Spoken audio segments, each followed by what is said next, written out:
আসসালামু আলাইকুম রহমতুল্লাহি বারাকাতুহু। যাইতেছি মসজিদে জুমার নামাজ পড়তে। মিনিমাম 20 মিনিট হাঁটতে হইব, তারপরে মসজিদে যাইতে হইব। সৌদি আরবের একটু দূরে দূরে মসজিদ হয়, জুমান মসজিদ।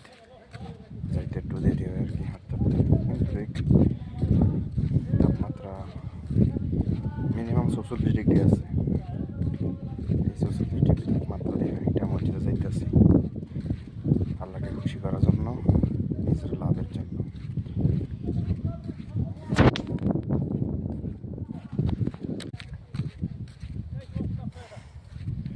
যাইতেছি মসজিদে জুমার নামাজ পড়তে। মিনিমাম 20 মিনিট হাঁটতে হইব, তারপরে মসজিদে যাইতে হইব। সৌদি আরবের একটু দূরে দূরে মসজিদ হয়, জুমান মসজিদ। যাইতে একটু দেরি হয় আর কি, হাঁটতে হাঁটতে। কিন্তু তাপমাত্রা মিনিমাম 44 ডিগ্রি আছে। এই 44 ডিগ্রি তাপমাত্রা দিয়ে এটা মসজিদে যাইতেছি আল্লাহকে খুশি করার জন্য, নিজের লাভের জন্য।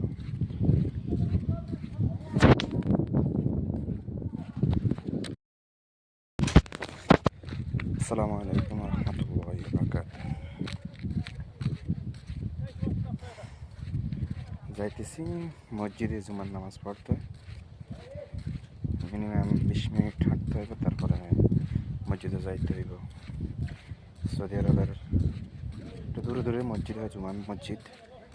যাইতে একটু দেরি হয় আর কি, হাঁটতে হাঁটতে। কিন্তু তাপমাত্রা মিনিমাম 44 ডিগ্রি আছে।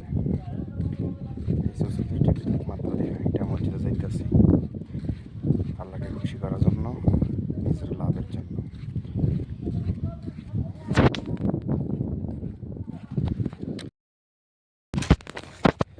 আসসালামু আলাইকুম রহমতুল্লাহি বারাকাতুহু। যাইতেছি মসজিদে জুমার নামাজ পড়তে। মিনিমাম 20 মিনিট হাঁটতে হইব, তারপরে মসজিদে যাইতে হইব। সৌদি আরবের একটু দূরে দূরে মসজিদ হয়, জুমান মসজিদ। যাইতে একটু দেরি হয় আর কি, হাঁটতে হাঁটতে। কিন্তু তাপমাত্রা মিনিমাম 44 ডিগ্রি আছে। এই 44 ডিগ্রি তাপমাত্রা দিয়ে এটা মসজিদে যাইতেছি